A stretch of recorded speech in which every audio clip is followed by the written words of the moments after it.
The miracle of the loaves and fishes, or the feeding of the 5,000, a biblical account that I'm sure many of you are familiar with. With 5 loaves of bread and 2 fish, thousands are able to eat with plenty left over. And I wonder if you've ever heard an interpretation. Well, some will claim that the miracle wasn't actually Jesus multiplying food, but that rather miraculously Jesus was able to convince everybody to share the food that they already had hidden away. I've heard that explanation, maybe you have. But I have to say, it is a terrible interpretation. It is completely wrong. It might sound nice that Jesus got everybody to share, but Christian charity is not based simply upon sharing the surplus that we gain through our own efforts. It is rather a generosity in knowing God is the one who provides for us all. So to see this, let's place ourselves in the role of the apostles in this passage. The crowds had been following Jesus, and they had grown and grown as they saw and heard all that Jesus was teaching and his healing. So just imagine seeing that multitude of people. Remember, it says 5,000, but that was just the men. It doesn't count all the women and the children as well. Imagine that. Our church isn't as full as it can be tonight, so you have to imagine the great numbers. So surrounded by so many people, Jesus comes up to you and he asks you, just as he did to Philip, where can we buy the food enough for them to eat? Okay, Jesus, hospitality is great and all, but there's no way we can feed these people. We don't have enough food. There's no place to buy it. Besides, 200 days worth of wages of food wouldn't be enough for them just to get a little bit. Just think about trying to put up on a parish dinner or the gala, with greater numbers of people, with zero preparation and absolutely no resources. Trying to do that. The only thing that they're able to come up with is Andrew finds this young boy with 5 barley loaves and 2 fish. But that's all Jesus needs. He is undaunted by the overwhelming numbers. Instead, he blesses the bread and the fish. He gives thanks to his Father. The food is broken and distributed to everyone in the crowds. Now, here's the point where those people would claim that Jesus just got everybody to share when they saw the young boy sharing. And they might say that because, in the scripture, it doesn't say that suddenly when Jesus multiplied the loaves and fishes, there was this big giant pile sitting there. No, there wasn't. That's true. But it also doesn't say that everybody just shared what they had with each other. It doesn't say that. It says that only those 5 loaves and only those 2 fish were distributed. So imagine as the apostles, as if you were there, you began to pass out this meager portion of food. Certainly not enough. But every time you returned back to Jesus, there was still some there for you to take to the next groups. And that small amount never ran out. The miracle, the multiplication occurred as the apostles took that tiny amount of food and gave it away. God didn't multiply it all up front, but he kept it from running out.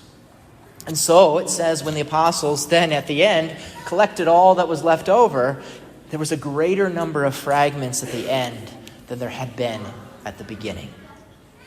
And so there's a few lessons that we can learn from this miracle of Jesus. And the first lesson is that only God can provide all that we need. We cannot provide everything that we need just simply by ourselves. We can't provide the needs for our families or for the poor of the world just on our own. We are completely dependent upon God. And that's why the sharing interpretation gets it so wrong, because that idea assumes that we can do it all by ourselves. We cannot. Whether it's material needs like food or the needs of our soul, only God is able to satisfy. Only the Lord can provide. And the second lesson is how God provides this. He usually doesn't give what we need all at once, but little by little. That's what happened with the multiplication of the loaves and fishes. But fear can hold us back from trusting that God will do that. We might think, well, I'll give more money when I have enough, or I'll serve or volunteer in the parish or community as soon as I have sufficient free time. Or, I'm too busy right now to really spend time praying, to do that Bible study. I don't really know enough yet about my faith to share it with somebody. But as soon as I get enough knowledge, as soon as I'm prepared enough, then that's when I'll do it. But Jesus' multiplication teaches us that God provides for us as we live generously. The bread and fish were only multiplied once they were given away. And so too, when we're generous with what we have, whether it's money, time, our very selves, we will discover Jesus will multiply it into what is needed. We shouldn't expect God to do that all up at front, but rather spiritual gifts multiply when we give them away. And the final lesson that we learn is what God provides.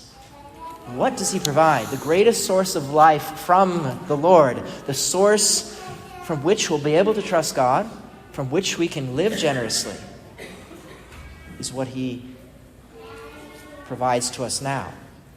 Jesus, in blessing the bread and giving thanks and breaking it, distributing it to the crowds, should make us think of another time that he would do something very similar.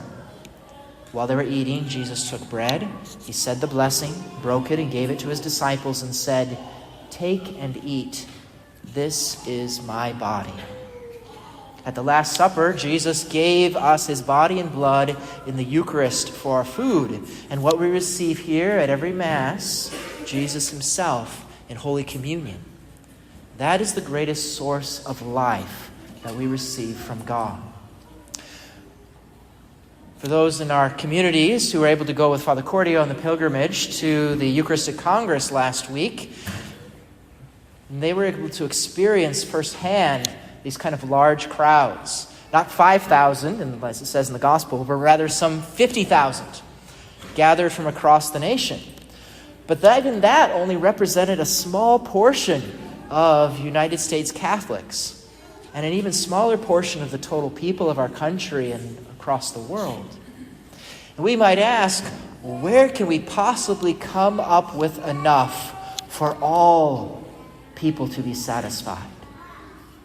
Well, those at the Congress were fired up, enlivened with the knowledge of the answer to that. And hopefully we too also will be convinced of the same. That there's one place here at Mass where Jesus multiplies his body and his blood, offering himself for us and the whole world. Today, with the multiplication of the loaves and fishes, we begin reading the 6th chapter of John's Gospel. Over the next 4 weeks, we will follow this chapter in its entirety at Sunday Mass. We'll go deeply into Jesus' bread of life discourse, is what this chapter is called. His beautiful explanation to us of the Eucharist. Allowing Jesus to convince us that only he can provide what we long for. That he provides exactly what we need for each day, multiplied bit by bit. And that he provides to us himself here in the Blessed Sacrament as our spiritual food.